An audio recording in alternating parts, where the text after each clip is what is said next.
మచిలీపట్నం పోలీసుల యాక్షన్ కు వైసీపీ నేత పేర్ని నాని దిగొచ్చారు. పేర్ని నానితో సహా మచిలీపట్నం పోలీస్ స్టేషన్ కు వైసీపీ నేతలు క్యూ కట్టారు. ఇటీవల మచిలీపట్నం ప్రభుత్వ మెడికల్ కాలేజ్ వద్ద అనుమతులు లేకుండా వైసీపీ నేతలు ధర్నా చేశారు. ఈ క్రమంలో 400 మందిపై కేసు నమోదు చేశారు పోలీసులు.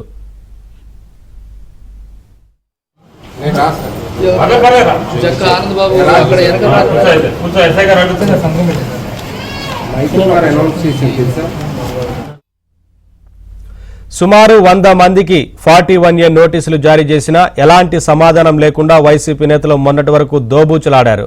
ఈ క్రమంలో యాక్షన్లోకి దిగిన పోలీసులు ఇటీవల వైసీపీ నగర అధ్యక్షుడు మేకల సుబ్బన్నను అరెస్టు చేయడంతో అలర్ట్ అయ్యారు. పేర్ని నానితో సహా పోలీస్ స్టేషన్కు వచ్చి నోటీసులకు రిప్లై ఇచ్చారు. ఇక వైసీపీ నేతల స్టేట్మెంట్ను ఎస్ఐ ప్రభాకర్ రావు రికార్డ్ చేశారు. వివరాలు మా ప్రతినిధి ప్రసాద్ అందిస్తారు.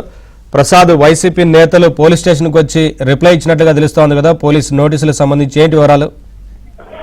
నవీన్, కృష్ణా జిల్లా మచిలీపట్నంలో మాజీ మంత్రి పేర్ని నాని ఇటీవల పోలీసులపై హల్చల్ చేసిన వ్యవహారాన్ని మనందరం చూసాం. ప్రధానంగా ఇటీవల కాలంలో వైసీపీ ఉద్దేశపూర్వకంగా మెడికల్ కాలేజీల అంశంలో రాజకీయం చేసేందుకు కుట్ర చేసింది.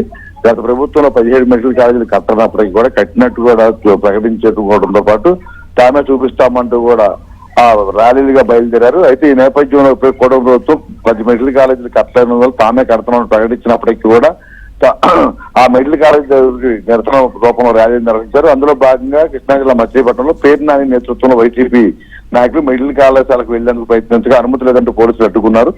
ఆ తర్వాత ఎవరైతే ఈ ఆందోళన పాల్గొన్నారో వారందరూ 41A కింద నోటీసులు ఇచ్చి స్టేషన్ కు వచ్చి సమాధానం చెప్పాలని కూడా పోలీసులు విజ్ఞప్తి చేశారు. ఈ పరిణామాల నేపథ్యంలో ఇటీవల కాలంలో నాని అనుచరుడిని పోలీస్ స్టేషన్ వచ్చి విచారిస్తున్న సమయంలో ఆయన అక్కడ చేరుకుని పోలీసులపై దుర్భాషార్థమే కాకుండా సిఐని ఎంత చూస్తానంటూ కూడా బెదిరించిన వ్యవహారం కూడా పెద్ద ఎత్తున వీడియో వైరల్ అయింది. ఈ నేపథ్యంలో పోలీసులు ఒక పోలీస్ స్టేషన్ లోకి వచ్చి ఒక సిఐని స్టేషన్ లో అందరి ముందు ఉద్దేశపూర్వకంగా బెదిరించడం, చట్ట విరుద్ధంగా వ్యవహరించిన వైరంపై కూడా జిల్లా ఎస్పీ చాలా తీవ్రంగా స్పందించారు. ఇటు పోలీస్ సంఘం అధికారుల సంఘం కూడా తీవ్రంగా ఆక్షేపించింది. ఈ పరిణామాల నేపథ్యంలో ఇటువంటి చర్యలు మరోసారి ఎవరు పాల్పడకూడదంటూ కూడా ప్రత్యేకంగా పోలీసులు చర్యలు చేపట్టారు. ఆ పోలీసులకు ఆటంకం కలిగించారనే దానితో పాటు కొన్ని సెక్షన్ల కింద కేసులు నమోదు చేశారు. మరోవైపు ఈ 41A కింద ఇప్పటి వరకు పోలీసులు ఇచ్చిన నోటీసులు ఎవరైతే స్పందించలేదో వారందరూ కూడా ఈరోజు మచిలీపట్నం పోలీస్ స్టేషన్ క్యూలు కట్టారు. పేర్ని నానితో సహా వైసీపీ స్థానిక నాయకులు కార్యకర్తలు కూడా మొత్తం 100 మంది వరకు స్టేషన్ చేరుకుని 41A కింద తాము సమాధానం చెప్తాము ముందు తీసుకోనంటూ కూడా పోటీలు పడిన పరిస్థితి కనిపిస్తా ఉంది. అంటే పోలీసులు నిజంగా యాక్షన్ తీసుకుంటే ఈ చర్యలు ఏ విధంగా ఉంటే ప్రజలు కావచ్చు నాయకులు కావచ్చు ఏ విధంగా స్పందిస్తారని చెప్పడానికి ఈ రోజు జరిగిన ఘటన ఉదాహరణ నిలుస్తుంది.